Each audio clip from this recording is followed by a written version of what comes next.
ഒരുപാട് പേർ അവിടെ ഉണ്ടായിരുന്നു. നിങ്ങളൊക്കെ ഈ പറയുന്ന രീതിയിൽ ഒരു സുരക്ഷാ വീഴ്ച, ഇത്രയും വലിയ രീതിയിലൊരു പീഡനശ്രമം ഉണ്ടായ ഒരാളുടെ ഭാഗത്തുനിന്നും അവരെ ഒരു കൃത്യമായ രീതിയിൽ പാർപ്പിച്ചിട്ടില്ല എന്നുള്ള ആക്ഷേപം അത് തന്നെയല്ലേ പൊതുജനങ്ങളുടെ ഭാഗത്തുനിന്ന് ഉയരുന്നത്?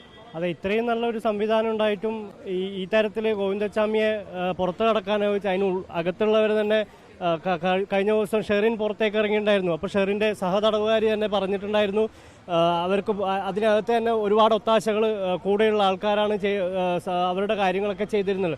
അതുപോലെ തന്നെ ഈ ഒരു മനുഷ്യനും ഇത്തരത്തിലുള്ള ഒരുപാട് സഹായങ്ങൾ അതിനകത്ത് തന്നെ കിട്ടിയിട്ടുണ്ടാവും എന്ന് പറഞ്ഞു. അല്ലാതെ എങ്ങനെയാണ് പുറത്തിറക്കാൻ എന്നുള്ളത് പരമാവധി ശിക്ഷ കൊടുക്കാണ്ട് വിട്ടത് തന്നെ വലിയ തെറ്റാണ്.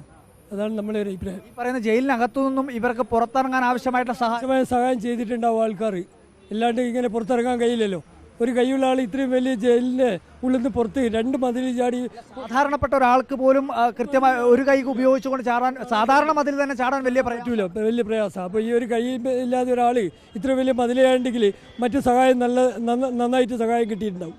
എന്തായാലും അത് തന്നെയാണ് പൊതുജനങ്ങൾ ഉദ്ദേശിക്കുന്നത്. എന്തായാലും ഒരു സഹായം പോലീസുകാർ ഒത്താശയില്ലാണ്ട് ഇത് നടക്കൂല. എന്തായാലും അതിൻ്റെ ഉള്ളിലുള്ള എന്തായാലും അത് തന്നെയാണ് ഇവരുടെയൊക്കെ തന്നെ വികാരം എന്ന് പറയുന്നത്. ഇപ്പോൾ കിണറിൽ നിന്ന് കയറ്റുമ്പോൾ തന്നെ ആൾക്കാർ സഹായം ഇല്ലാണ്ട് കയറാൻ കഴിയുന്നില്ല. അപ്പോൾ അത്രയും വലിയൊരു മതിൽ കയറി കിടക്കണമെന്നുണ്ടെങ്കിൽ അതിൻ്റെ ഉള്ളിൽ തീർച്ചയായിട്ടും സഹായങ്ങൾ ചെയ്തു കൊടുത്തിട്ടുണ്ടാവും.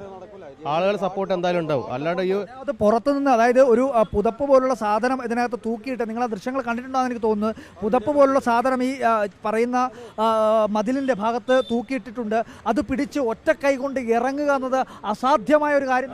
ഒറ്റക്കൈനെ കൊണ്ട് ഇറങ്ങാൻ വേണ്ടി കഴിയൊന്നുമില്ല. കാരണം വെച്ചാൽ ഇതിനകത്ത് ആൾക്കാർ സപ്പോർട്ട് ഇല്ലാണ്ട് ഒരിക്കലും ഈ ജയിലിൽ കിടന്നിട്ട് പോകാൻ സാധ്യമല്ല.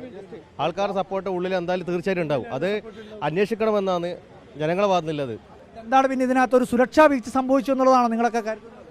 സുരക്ഷാ വീഴ്ച എന്തായാലും സംഭവിച്ചിട്ടുണ്ടാവും. ഇതിന് പിന്നിൽ ആരോ ഒരു കുറ്റം ഇത് തന്നെ ഉണ്ട്. അല്ലാതെ ഇങ്ങനെ ഒരു സ്വാധീനമില്ലാത്ത ഒരാളിങ്ങനെ ചാടാനൊക്കെ ഇതിൻ്റെ പിന്നിൽ ആരൊക്കെ ഉണ്ട്.